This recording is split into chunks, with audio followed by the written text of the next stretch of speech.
മധ്യപ്രദേശിലെ ഇൻഡോറിൽ നിന്നുള്ള അതിക്രൂരമായ ഒരു കൊലപാതകത്തിന്റെ വാർത്തയിലേക്കാണ്. പീഡന ശ്രമം ചെറുത്ത 13-കാരനെ കൊലപ്പെടുത്തി കട്ടിലിലെ അറയിൽ ഒളിപ്പിച്ചു. രോഗബാധിതയായ മുത്തശ്ശിയെ കട്ടിലിൽ കിടത്തി പോലീസിനെ കബളിപ്പിക്കാൻ പ്രതി ശ്രമിച്ചുവെങ്കിലും വിജയിച്ചില്ല. 21 വയസ്സുള്ള റഹാനാണ് അറസ്റ്റിലായത്.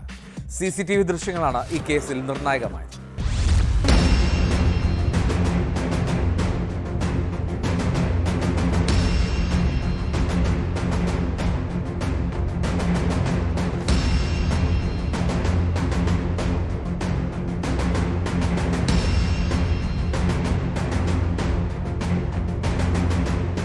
കുട്ടിയുടെ വീടിന് 30 മീറ്റർ മാത്രം അകലെയുള്ള 6 നില കെട്ടിടത്തിന്റെ ടെറസിന് മുകളിൽ വെച്ചാണ് കൊലപാതകം നടന്നത്.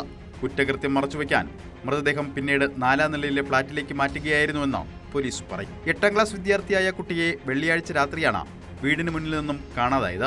കുട്ടി തിരിച്ചെത്താത്തതിനെ തുടർന്ന് വീട്ടുകാർ തെരച്ചിൽ നടത്തുകയും പോലീസിൽ പരാതി നൽകുകയും ചെയ്തിരുന്നു. തുടർന്ന് നടത്തിയ അന്വേഷണത്തിലാണ് 21-കാരൻ റഹാൻ അറസ്റ്റിലായത്. ക്രൂരമായ കൊലപാതകത്തിന് ശേഷം പോലീസിന്റെ കണ്ണിൽ പൊടിയിടാൻ പ്രതി ശ്രമിച്ചിരുന്നു. എന്നാൽ CCTV ദൃശ്യങ്ങൾ കേന്ദ്രീകരിച്ച് നടത്തിയ അന്വേഷണത്തിൽ പ്രതി വലയിലാവുകയായിരുന്നു.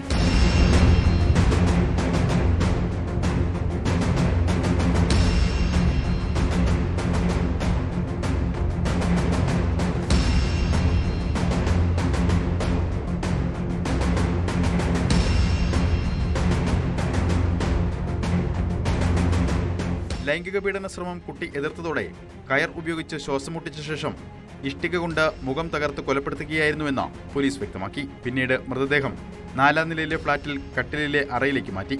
രോഗബാധിതയായ മുത്തശ്ശിയെ കട്ടിലിന് മുകളിൽ കിടത്തി സംശയം ഒഴിവാക്കാനും പ്രതി ശ്രമിച്ചു. കുട്ടിക്കായുള്ള തെരച്ചിലിൽ റഹാനും പോലീസ് സംഘത്തിനൊപ്പം ഉണ്ടായിരുന്നു. 13-കാരൻ സമീപത്തെ കെട്ടിടത്തിലേക്ക് കയറുന്നത് CCTV ദൃശ്യങ്ങളിൽ ഉണ്ടായിരുന്നു. കെട്ടിടത്തിന്റെ ടെറസിൽ നിന്ന് കുട്ടിയുടെ ജാക്കറ്റ് പോലീസ് കണ്ടെത്തി. രക്തക്കറയും തെളിവ് നശിപ്പിക്കാൻ രക്തം തുടച്ചു നീക്കാൻ ശ്രമിച്ചതിന്റെ അടയാളങ്ങളും ഇവിടെ ഉണ്ടായിരുന്നു.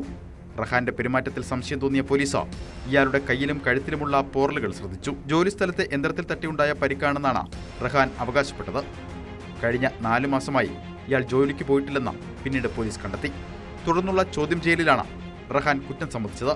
കട്ടിലിൽ നിന്ന് മുത്തശ്ശിയെ മാറ്റിയ ശേഷം പോലീസ് അറ തുറന്നപ്പോൾ പുതപ്പിൽ പൊതിഞ്ഞ നിലയിൽ കുട്ടിയുടെ മൃതദേഹം കണ്ടെത്തുകയായിരുന്നു. കോടതിയിൽ ഹാജരാക്കിയ പ്രതിയെ റിമാൻഡ് ചെയ്തു.